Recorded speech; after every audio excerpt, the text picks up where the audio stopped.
So we now turn to India's hydrocarbon balance, securing barrels, which will be chaired by Nick Sharma, the IHS Markets Senior Director for Upstream.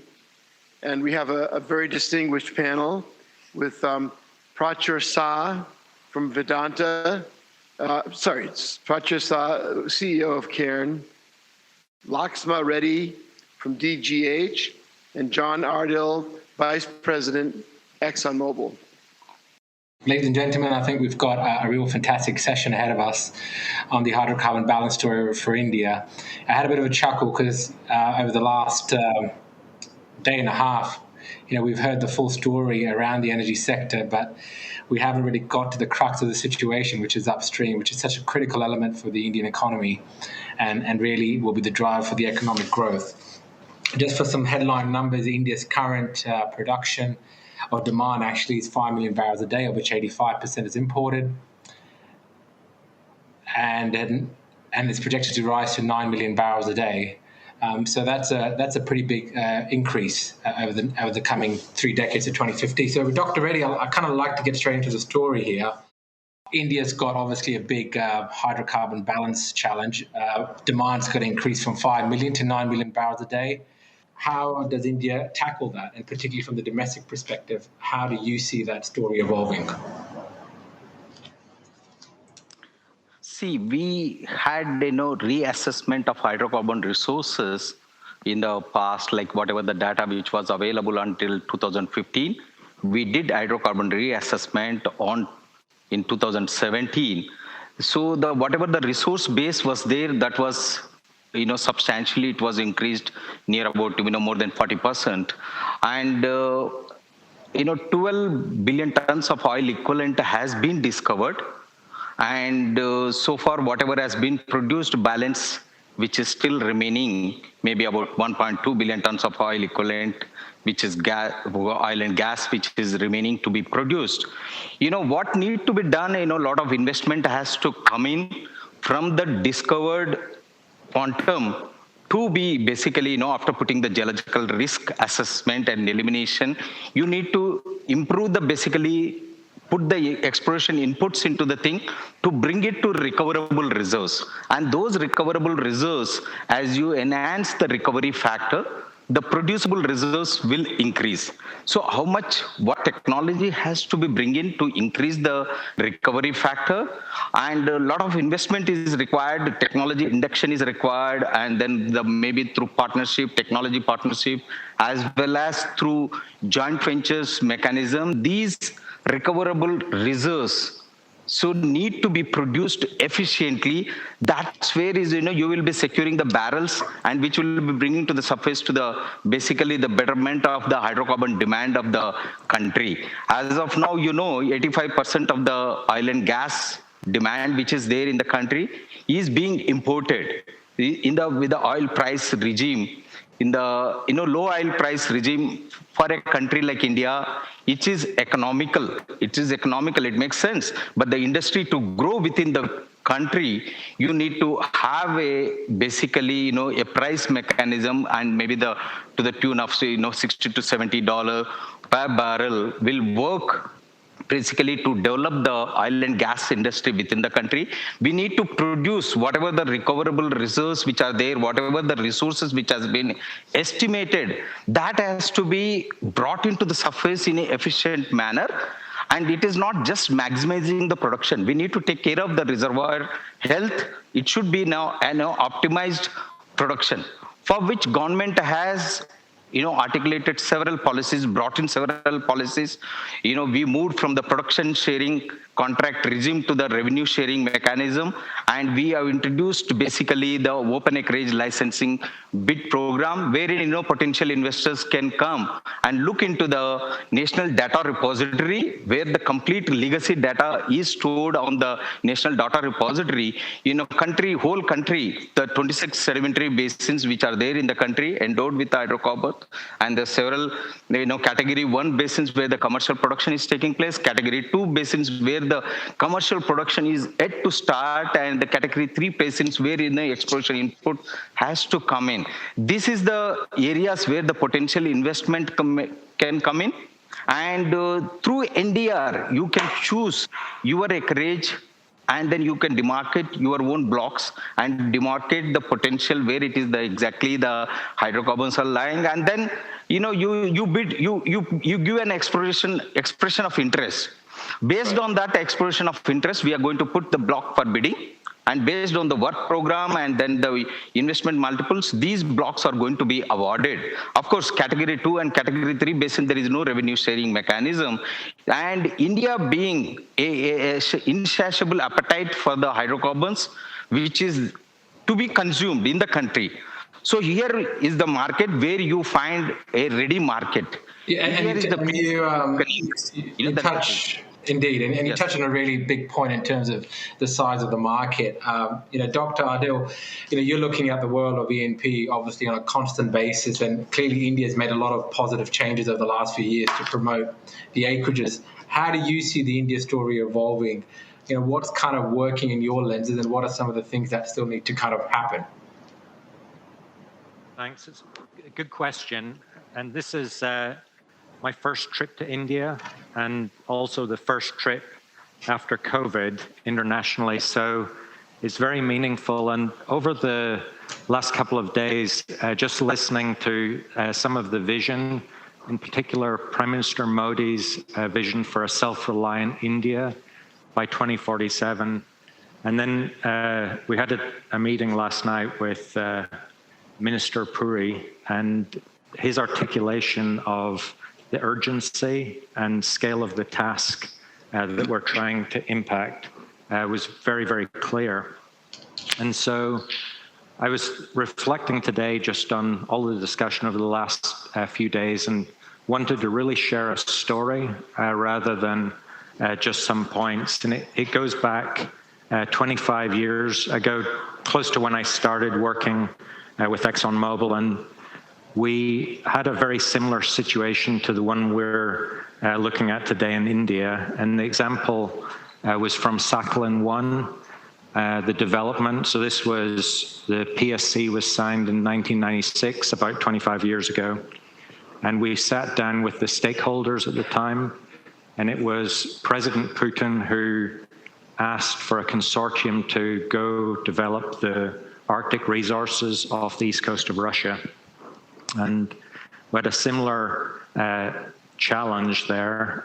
The partnership was Rosneft, ONGC, so very relevant to today, and Sodeco. And the way the challenge was laid out, President Putin was very, very clear in what he wanted. It's basically work together, bring the technology that's needed to go explore for these Arctic resources, get them developed, and get them produced. And at the time, that was a huge challenge and seemed quite difficult to do. And just some examples of what we were dealing with at the time. There's sea ice for about 4 to 6 months of the year. It's a seismically active zone and required very long drill wells. So technically, each one of those would have been quite a challenge, but together, they were quite daunting at the time. But 25 years later, we developed extended reach drilling. ExxonMobil developed a technology called Fast Drill. It resulted in 9 of the 10 top longest ERD wells in the world. We developed ice-proof platforms, did all of this, and the key to the success there was similar to what we're seeing today. It was a very clear vision right from the top, and that was the role President Putin played. And at the time, Igor Sechin was the one who helped us implement that. So he gave the sense of urgency, created the pathway, and very importantly, the fiscals. And Russia took a big step in to incentivize that development. And this is quite a step 25 years ago, but today, if we hadn't had that degree of leadership from the top and the incentivized fiscals, all of that resource would be still in the ground undeveloped. So as we reflect on what we're stepping out to do today, and I'm talking specifically about discovering very material oil and gas resources in India to be developed for India to achieve the self-reliance by 2047, this is a task we can certainly do. And it's got all of the components that we need to get going and achieve that. So I was very excited to come here and to hear all of that vision, and now to go and work on the challenge together. And I think you touched on a very important point, because obviously Sakhalin has been a very big success story.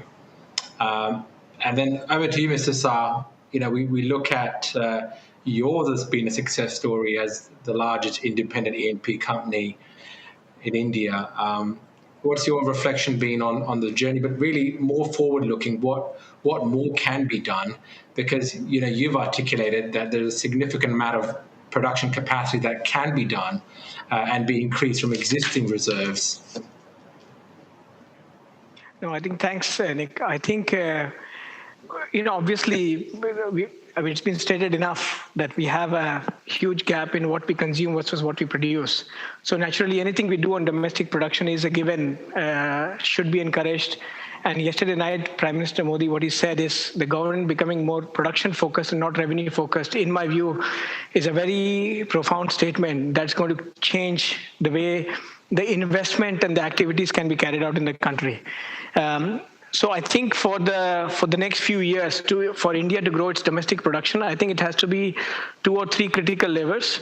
We have a large set of producing fields, which over a period of time have reached its state of maturity. But still there's a lot of potential, whether it's through enhanced recovery or whatever technology needs to be brought in to continue to increase the recovery factor from these fields. So that requires a different level of thinking, both from the government side and the operator side, is how the fiscal structure can enable that investment.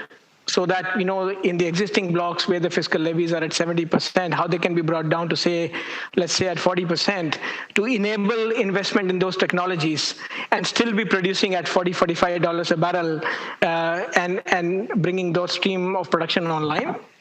Secondly, investment in the exploration, near field exploration in these mature fields to be continued, while we are looking at the future exploration, as Mr. Reddy mentioned, on the new blocks, for a sustainable production over the long periods of time, which can come online in the next 3 to 4 years. So in my view, the way to increase production in India is to have clear investment plans on enhanced recovery from the existing assets that are currently existing in India, and the supporting policy regime to invest in that technology.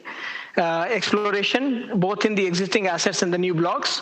And third, obviously looking at things like shale and unconventionals, which we believe there is potential, and the supporting policy would go a long way in bringing that investment across. I think this discussion does not need to happen only when the oil prices are high. This is something that needs to be done on a sustainable basis so that the investment can be sustained.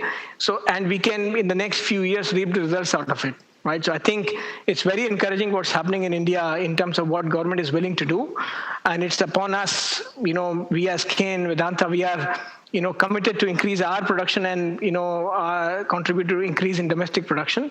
But that's going to happen through these 3 or 4 key levers. And that's what we see. Yeah, and that's a very important point in relation to mature producing provinces need those fiscal terms, not only at the frontier state, but also at the very back end of the mature state. I just want to go back to you, John, because you're obviously scanning the world and you're looking at your production portfolio. Are you seeing in this very competitive space where India is trying to compete?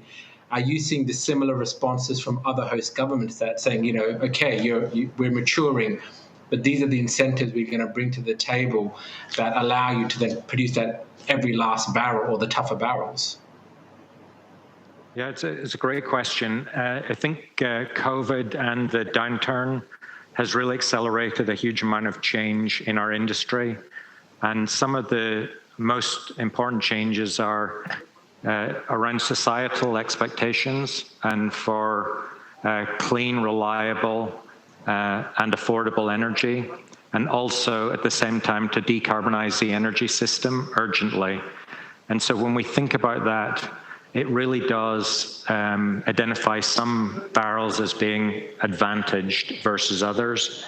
And so this is examples like deep water assets where they're very efficient to produce low Scope 1, Scope 2 emissions, quick to market, very competitive from a cost of supply standpoint. And those types of resources are Guyana for us. And so that's a 10 billion barrel resource, capacity to do 1 million barrels a day. And then places like Brazil as well. However, there's not a lot of investment out there for exploration. So the oil and gas sector has seen much lower levels of investment than historically, and also in exploration specifically. And what we're seeing is a lot of these license rounds. For example, a week ago, the 17th exploration round in Brazil, very poor industry turnout, very unsuccessful, even though it's a very attractive area. And that's typical of exploration rounds at the moment. So it's very competitive to secure capital and funding. And so that is a challenge, and that can be addressed through competitive fiscals and a very supportive government. So, Dr. Reddy, I think both Mr. Sah and Dr. Adil kind of laid out that competitiveness. I think I want to kind of focus a little bit on the challenges or the opportunities of adaptation of fiscal terms, on the producing asset, the pre-NELP. How do you see and how do you view the importance of that, given there is a strong production base, but incremental changes could probably bridge that gap in the short term, and then longer term, exploration can hopefully yield some results? See, I think as far as the fiscal terms are concerned, actually India has one of the best fiscal terms. As I mentioned, in the exploration trend, the category 2 and category 3 basins, it is only an indication of basically a commercial production is there or not there. Exactly, really speaking, for any investors, you need to invest and then produce, and then there is absolutely no revenue sharing mechanism. As far as the fiscal terms, as I mentioned, I think we have one of the best fiscal policy mechanism in India. Of course, the government is always open. Whatever the suggestions which comes from the potential investors, we are here to enable basically the potential investors to explore and then discover the fields and then produce more and more. What I foresee, basically the vast tracts of the offshore areas, especially in the East Coast and of course West Coast, is you have the biggest oil field, Bombay High, and then Basin and other fields are there. East Coast, I believe, a lot of potential lies there. One need to basically, to do a regional level of exploration there and a play-based exploration, and then you need to run the basically latest technologies exploration tools, which you need to find out basically, if the prospectivity is there, these fiscal terms really becomes very minute things, but there really you need to really discover the big oil field. All the fiscal terms will really is taken care.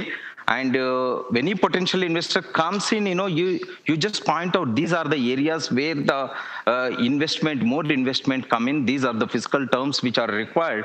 The government of India is always ready to really tweak with the fiscal terms. And the more and more, global investors are looking for the fiscal stability and the expropriation of the assets. These are the internationally, you have concerns with regard to these ideas. But I'm sure, as Mr. Adil was telling, when the Guyana success story has not come out just like that. It is the perseverance in exploration which has paid there. After a successful dry wells, they could discover that. Similar is the story, my friend Mr. Prachur, with regard to the field in the Rajasthan. After unsuccessful 16 wells, 17th well, which through the out-of-box thinking, when you are looking for the basin margin areas, you discovered the thing. Then you started chasing that play. though that gives the, say, a similar mechanism, lot of deep water channels which has the potential in the East Coast, you need to do at a regional level, at a play level, and if you chase those plays, you are, I am sure, the lot of organic material has flowed, geologically speaking, billions of years back or millions of years back. This has flowed. All this organic material, where it has gone? It has cooked somewhere. Only thing is you need to find out the complete petroleum system and find out. And the government is ready, government is proactive, to facilitate any potential investors. We are also taking care with regard to all the clearances as well as the no-go zone areas and everything we are taking care, and we are pursuing actively. We will enable there will be an enabling mechanism for any investors to come in and take care of basically take care of the reserves which need to be discovered. The more and more barrels of oil has to be discovered and produced. That's the only thing. And that, that's for both Ken as well as Exxon, scale is quite important, right? Both, at least from Ken's big asset base in Rajasthan and Dr. Adil's your kind of global portfolio. What are kind of some of those integral factors you're looking for when you're assessing opportunities? Clearly the geology has to work, but what other elements are important? I think if we were here 10 years ago, it really was just the geology, but much more recently today, we look much more broadly. So it's everything from a motivated government, markets, a very clear pathway to commercial development on a rapid timeline. And the other area that's becoming so important, and we've talked about it over the last 2 days, is really decarbonization and the energy transition. And the thing that excites me probably most about this opportunity, if we can find material domestic gas supplies, it opens up a whole range of new investment opportunities for India. And that would be in the area of a hydrogen economy. So taking the methane for both domestic power generation, it's a much lower carbon footprint than coal or LNG with the scope 2 emissions required for transportation. And so we can deliver domestic power gen with a much lower carbon footprint. And then potentially more importantly, we can kickstart a hydrogen economy through either autothermal reforming or steam methane reforming, generate the hydrogen, capture the CO2, put it in the ground, and then use that hydrogen as fuel substitution for a lot of the manufacturing and heavy industries that are here already. And if we do that, it will open up a pathway to then more rapidly develop green hydrogen and all the other associated benefits of that economy. And Mr. Sah, we were talking along a similar theme yesterday. You mentioned the big potential that your current asset in Rajasthan has. Where do you see that in terms of the next steps, and what's essentially needed to kind of extract those near field exploration opportunities or increase the recovery factor that currently is in place? No, of course. I think Rajasthan asset, to be honest, currently we've already produced about 600 million barrels from that asset. We have 300 million of reserves that is in place, that is under production. And we believe that particular asset has about 1 billion more to offer, right? Which is mix of how we can enhance the recovery and how we can do near field exploration and invest in shale. So all three combined have the potential to deliver another 1 billion. So that's a very prolific asset. And I think, as I mentioned earlier, I think we need to go forward quickly, working with the government to implement the enhanced recovery. We are currently operating already at a 40% recovery, which is pretty top quartile if you look at global recovery. And we believe with the new technology that we want to deploy, we can take it up to 60%. So I think a combination of enhanced recovery, near field exploration, because the surface setup is already there, put them online, and definitely looking at shale, not just in Rajasthan and other blocks as well, on how those three together can realize the potential of 1 billion that is there in the Rajasthan asset. So I think we will continue to play a very active role, I think, in the domestic oil and gas production space. And I think we just have to balance the view on how we can monetize the existing assets and bring the slightly longer gestation period exploration blocks. So I think the strategy has to be combined on how we can make an impact now, and then keep building and keep investing in exploration to deliver a sustained growth in production, not just a short-term view. So I'm conscious we've got a couple of minutes left, but we talked a lot about the domestic story. So Dr. Reddy and Dr. Adil, I'd like to kind of ask you these final questions. We've seen a relatively muted international kind of growth activities by the whole peer group of national oil companies. Clearly, the challenge ahead of us is very large, right? 5 million today, 9 million in 2050, and hopefully a lot can happen domestically. Dr. Adil, just a question to you. You've been very contrarian in terms of doing a lot of low commodity cycle M&A and bidding around. How important a vehicle should that be for the Indian companies and to really take advantage of the low oil prices, and rather than do deals now at $80, $85 a barrel? You might not like the answer that I'll give you, but it's the same answer that I give to ExxonMobil senior management. If we have the opportunity to explore by the bit and discover resources ourselves, versus going out to the market and buying either an asset or a company, and I've run both parts of the business, I will always choose to go explore for it.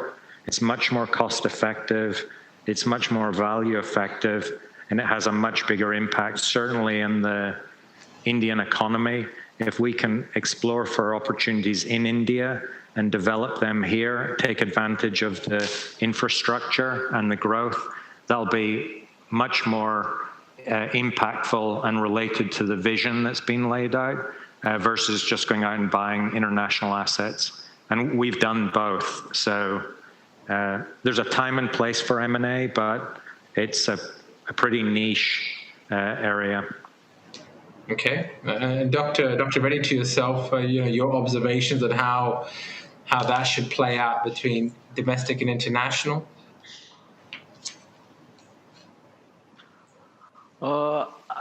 It's really not clear, your question, but still, I'll tell you, as of now, India has a different portfolio to invest. We have discovered small field round, wherein you can come and then maybe you can through technology induction, and then you can bring in more barrels of oil, and then exploration acreages which are offered through OLP. You can produce that, and then basically India advantage is you have the demand here, you have to produce and you can consume. And rural as a mobility, personal mobility goes into the rural areas. There is a tremendous growth with regard to the demand within India. So basically, there is a need to discover more and more oil and gas. Energy transition, at least for the country like India, is not going to impact much. The future of oil and gas industry is intact in India. Globally, there might be, might be a decline with regard to demand growth. But as well as if you consider in India, the demand growth is much more high because the personal mobility is going to percolate into the rural areas, and whatever net zero future, all those things which we speak of, it is not going to reduce oil and gas demand in India. It will eat into probably into the coal, maybe as an energy source. In fact, if it fulfills the demand growth itself, it's a big Herculean task. The renewable energy is going to eat into the share of the energy growth. So here is the place, we need to secure our oil and gas supply to the country, as well as bring, maybe the national oil companies or the government private companies which are registered in India, like maybe to go overseas and then secure the equity oil for India in order to secure. And Mr. Adil's statement is very a significant one. In 1947, we got the independence. 2047, we are going to be independent, energy independent. That's a very significant statement which he made, and I hope we are going to achieve that through various measures. I am not telling about oil and gas. I am telling about the energy independence. Maybe through the new oil is basically sunshine. The India being a tropical country, sunshine is going to play, and the new oil is going to come. New energy source is going to be the sunshine here, which is available in India in abundant way, and it is applicable for all the tropical countries. We need to secure the supply as well as oil and gas, as well as the renewable energy within the country. That's what I feel, actually. Well, I think that's a very timely close in terms of where India can be 100 years from independence. And I'd like to thank our panelists. I think we've heard some great views in terms of partnerships that ExxonMobil has learned from, the importance of rejuvenating and increasing the production from the current asset base from Mr. Sah, and obviously Dr. Reddy herself from the Ministry of Petroleum and Natural Gas to really be the kind of engine and stimulating that investment. So thank you, everyone. Please thank our panelists today, and I appreciate your time.